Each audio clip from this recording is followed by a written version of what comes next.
Very good morning class. तो आज हम क्लास 6 का chapter number 2 components of food पढ़ेंगे। कंपोनेंट्स ऑफ फूड का मतलब भोजन के तत्व कह सकते हैं, भाग कह सकते हैं, पार्ट्स कह सकते हैं, कुछ भी कह सकते हैं आप। कंपोनेंट्स मतलब जो भोजन हम अपनी डेली टू डेली लाइफ में लेते हैं उनको किन किन उनमें क्या क्या होता है, उसको किस प्रकार से बनाया जाता है और उससे हमारी बॉडी को क्या क्या मिलता है। तो सबसे पहले components we made list the food items that we eat. तो अगर आप अपने डेली जो आप दिन भर में खाना खाते हैं आप उसकी एक लिस्ट बनाइए। लेट सपोज आप रोटी खाते हैं, सब्जी खाते हैं, दाल खाते हैं, चावल खाते हैं, तो इन सब चीज़ों से आपको क्या क्या मिल रहा है। जैसे बात करते हैं हम, यहाँ पर हमें एक थाली दिखाई गई है जिसमें रोटी भी रखी है, सब्जी भी रखी है और दाल भी रखी है। ठीक है, तो एक्टिविटी जो नंबर 1 है उसमें आपसे यही कहा गया है कि आप जो मील जो भोजन डेली लेते हो उसकी एक लिस्ट बनाओ। वो लिस्ट बनाने से क्या होगा, उस लिस्ट बनाने से तुम्हें ये पता लगेगा कि हर एक पर्टिकुलर फूड को बनाने के लिए क्या क्या आइटम चाहिए। ठीक है, अब ये आइटम क्या क्या है, जैसे हर स्टेट का हर रिलीजन का अपना अलग अलग भोजन है। पंजाब में आप जाएंगे तो आपको हम मक्के की रोटी और सरसों का साग मिलेगा। आंध्र प्रदेश में ज़्यादातर लोग चावल खाते हैं और तूर की दाल खाते हैं, जैसे कि यहाँ पे लिस्ट बना रखी है। सब्जी में पंजाबी लोग सरसों की सब्ज़ी ज़्यादा खाते हैं। अगर आप साउथ में चलेंगे वहाँ के लोग चावल ज़्यादा खाते हैं। ठीक है, तो हर एक डिफरेंट स्टेट का रीजन का डिफरेंट कल्चर होता है, उसके अकॉर्डिंग उनका फ्रूट होता है, भोजन होता है। अब जो मैं तुमसे कह रहा था कि अब क्या मिलेगा, देखो भोजन में जो इम्पोर्टेंट चीज़ होती है that are called nutrients. Nutrients क्या होते हैं, जो भोजन के इंग्रेडिएंट्स होते हैं। इंग्रेडिएंट्स के अंदर क्या होता है, some components that are needed by our body, these components are called nutrients. मतलब भोजन के अंदर जो कंपोनेंट्स होते हैं, जैसे हमने दाल बनाई, दाल में दाल पड़ी होगी, नमक पड़ा होगा, मसाले पड़े होंगे, तेल पड़ा होगा, घी पड़ा होगा, तो इन सब के अंदर अलग अलग न्यूट्रिएंट्स होते हैं जो हमारी बॉडी को चाहिए। ये न्यूट्रिएंट्स कौन कौन से होते हैं अभी हम आगे पढ़ेंगे।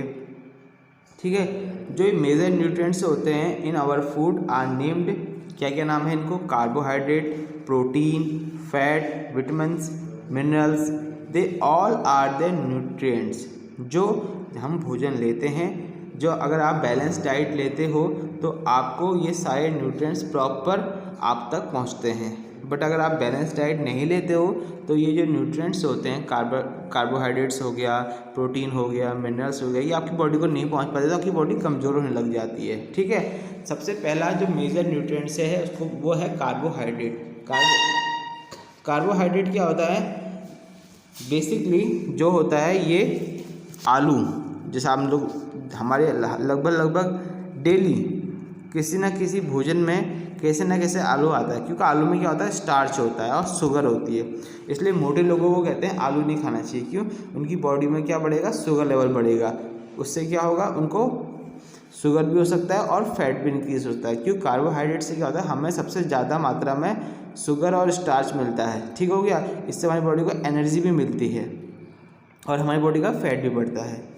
अब यहाँ पर जैसे इन्होंने एक्सपेरिमेंट कर रखा है, इन्होंने क्या किया है, स्टार्च जो कि क्या होता है, आप लोगों ने फोटोसिंथेसिस प्रोसेस पढ़ी होगी कि प्लांट भी जो अपना भोजन बनाते हैं फोटोसिंथेसिस प्रोसेस में, वो भी अपने प्लांट भोजन बनाने को स्टार्च की फॉर्म में रखते हैं। और उसी तरह कार्बोहाइड्रेट भी क्या होता है, स्टार्च की फॉर्म में ही पाया जाता है। ठीक हो गया, तो यहाँ पर आपको एक प्रैक्टिकल दे रखा है, एक एक्टिविटी दे रखी है, इसको आप पढ़ेंगे। इसमें आपसे कह रखा है कि एक आलू ले रखा है जिसमें उसने एक क्या किया है, उसको काट कर, हाँ तो इस यहाँ पर आलू की एक स्लाइस कर रखी है, स्लाइस दे रखी है, दिखा रखी है आपको, जिसमें उसने आलू की स्लाइस को काट कर उसमें आयोडीन सोल्यूशन को क्या किया, सिरिंज से डाला है। तो कुछ समय बाद वो क्या हो गया, आलू का जो टुकड़ा था वो ब्लू ब्लैक हो गया, विच इंडिकेट कि इस आलू के अंदर क्या है, स्टार्च है। तो ये स्टार्च की क्या है, एक एक्टिविटी हो गई जिसके थ्रू आपने जान सकते हैं कि हाँ आलू में स्टार्च पाया जाता है। अब बात कर लेते हैं प्रोटीन की। ठीक है, प्रोटीन क्या होता है, अगर आप प्रोटीन जो होता है ये बॉडी के लिए बहुत ज़्यादा ज़रूरी है। ठीक है, इसमें यहाँ पर इन्होंने एक्टिविटी दे रखी है, जहाँ पर इन्होंने एक्टिविटी के दौरान क्या कह रहा है कि एक violet colour indicates the presence of protein in food item. इन्होंने क्या किया, टेस्ट ट्यूब ले रखा है, उसको थोड़े समय के लिए शेक किया है, उसमें इन्होंने एक ऐसी क्वांटिटी डाली कि जो कंटेन करता है प्रोटीन को, ठीक है, और उसमें 10 ड्रॉप वाटर की डाल के उसको अच्छे से हिलाया गया है। उसके बाद उसमें 2 ड्रॉप कॉपर सल्फेट की और 10 ड्रॉप कास्टिक सोडा ये डाल के उसको हिलाया गया है, और उसका जो कलर है वो चेंज हो गया है। तो दैट आर कॉल्ड कि इसके अंदर प्रोटीन है। बेसिकली ये जो कार्बोहाइड्रेट हो गया, प्रोटीन हो गया, फैट हो गया, या जितने मिनरल्स विटामिन है, आपको ये जानना इस चैप्टर में ज़्यादा जरूरी है कि what are the components of the food.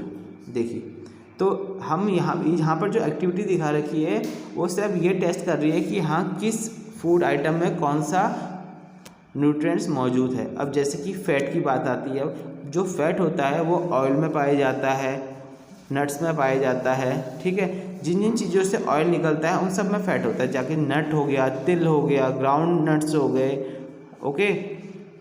आपका इसके अलावा वीट, राइस, देखो कोई भी चीज़ जिसमें फैट है वो आपका क्या होगा, ऑयल छोड़ेगा, ठीक है। सबसे ज़्यादा जो फैट होता है ऑयल और घी में होता है। तो उसके अलावा आप अगर दूध पीते हैं, दूध में सारे विटामिन पाए जाते हैं, सारे के सारे आपके न्यूट्रिएंट्स आपको दूध से मिल जाते हैं। और यहाँ पर भी इन्होंने एक फ़ैट को लेकर भी एक टेस्ट कर रखा है। फ़ैट का टेस्ट तो बहुत आसान है, किसी भी चीज़ में अगर इसको चेक करना है तो टिश्यू पेपर से आप चेक कर सकते हैं। अगर टिश्यू पेपर में ऑयल या ऑयली पैचेस दिखते हैं तो दैट कंटेन्स फैट, ओके। अब इसके बाद हमने अभी तक जितने फूड आइटम जो भी कार्बोहाइड्रेट, प्रोटीन, फैट और विटामिन्स, मिनरल्स जो कंटेन करते थे उनको अलग अलग तरीक़ों से चेक कर लिया है। और इनको चेक करने का बस यही मतलब था कि हमारे फूड आइटम में कौन कौन से न्यूट्रिएंट्स पाए जाते हैं। तो इन सब एक्टिविटीज़ हमने ये जान लिया है कि the complete balance diet contain carbohydrate, protein, fat, minerals and vitamins, okay. अब ये न्यूट्रिएंट्स करते क्या हैं, देखिए जैसे आपको यहाँ पर अलग अलग टाइप की दालें दिखा रखी हैं, ठीक है। देखिए हर चीज़ में क्या है, विटामिन्स की भी बहुत टाइप्स होते हैं, vitamin A, B, C, D, E, K, अलग अलग टाइप के विटामिन्स होते हैं। तो यहाँ पर आपको दाल दिखा रखी है, यहाँ पर आपको मिल्क दिखाया है, फ़िश दिखा रखी है, मीट दिखा रखा है, फ़िश ऑयल दिखाया है, papaya, carrot, mango, rice, they all contain different type of vitamins. यहाँ पर एक टेबल आएगी अभी आपके सामने जिसमें विटामिन्स और उससे होने वाली कमजोरी और उससे होने वाले रोग यानी डिजीज़ के बारे में भी आपको दिखाया जाएगा। देखिए जितने भी आपको डायग्राम दिखाई दे रहे हैं, ये हर डायग्राम अलग अलग विटामिन्स के क्या है, सोर्सेस हैं, ओके। जैसे हम बात कर लेते हैं आंवला की, आंवला हो गया, जितनी भी खट्टी चीज़ें हो गई, ऑरेंज, टोमेटो हो गया, इन सब में क्या होता है, सबसे ज़्यादा विटामिन सी पाया जाता है। राइस की बात करें तो उसमें सबसे ज़्यादा विटामिन बी पाया जाता है, ओके। तो ये विटामिन क्या करते हैं, हमारी बॉडी को प्रोटेक्ट करते हैं कि हम बीमारियों से लड़ सकें। Vitamin also help in keeping our eyes well, bones well, teeth well. तो जितने भी हमारी बॉडी है सबसे ज़्यादा क्या है, विटामिन से चलती है। कार्बोहाइड्रेट, फैट, प्रोटीन के अलावा जो सबसे ज़्यादा इंपॉर्टेंट चीज़ है वो विटामिन है। अगर हम धूप नहीं लेंगे डेली तो हमारी हड्डियाँ कमज़ोर हो जाती हैं, यानी vitamin D is for proper growth of our body to maintain good health of our bone. तो अलग अलग टाइप से है जिस अलग अलग फूड आइटम्स अलग अलग क्या कहते हैं आपके विटामिन्स के सोर्सेज हैं। अब इसकी अब टेबल देख लेते हैं हम।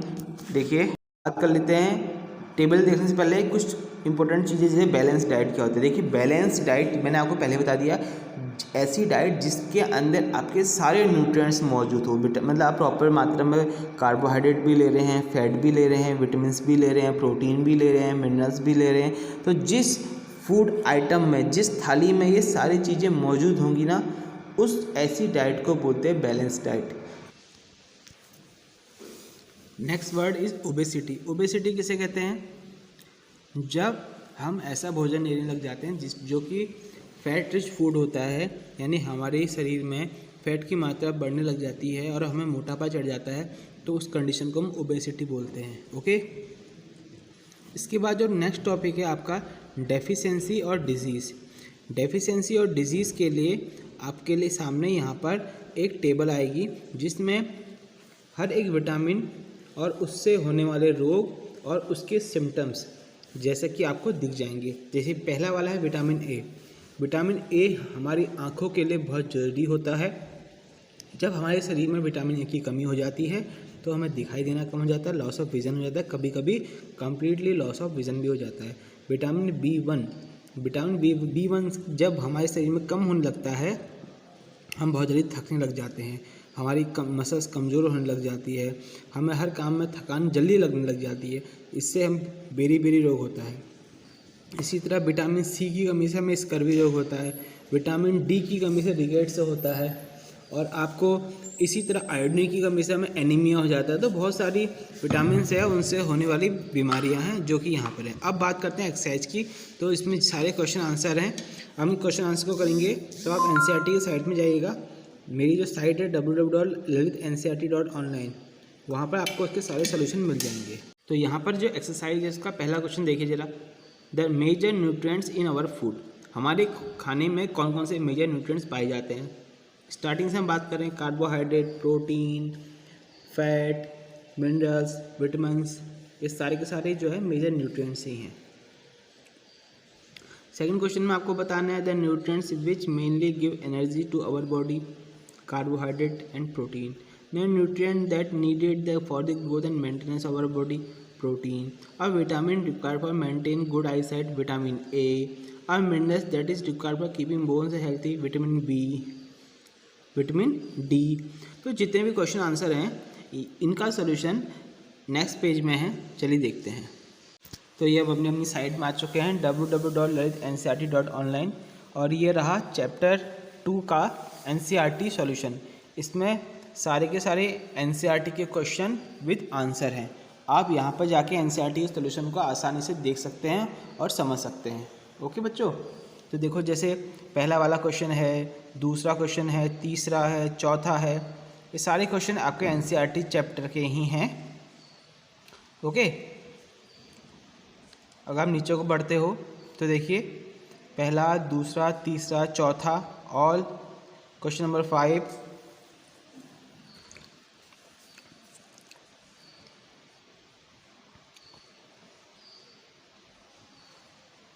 अब देखो बच्चों ये आगे आपके आंसर।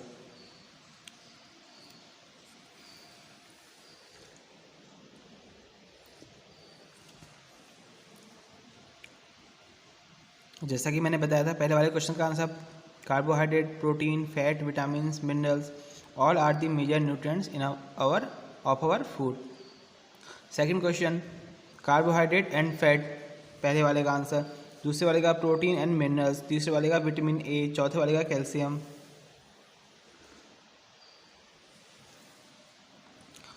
तो आपके सारे क्वेश्चन आंसर यहाँ पर विद एक्सप्लेनेशन दे रखे हैं, जिनकी मदद से आप रिवीजन आसानी से कर सकते हैं। देखिए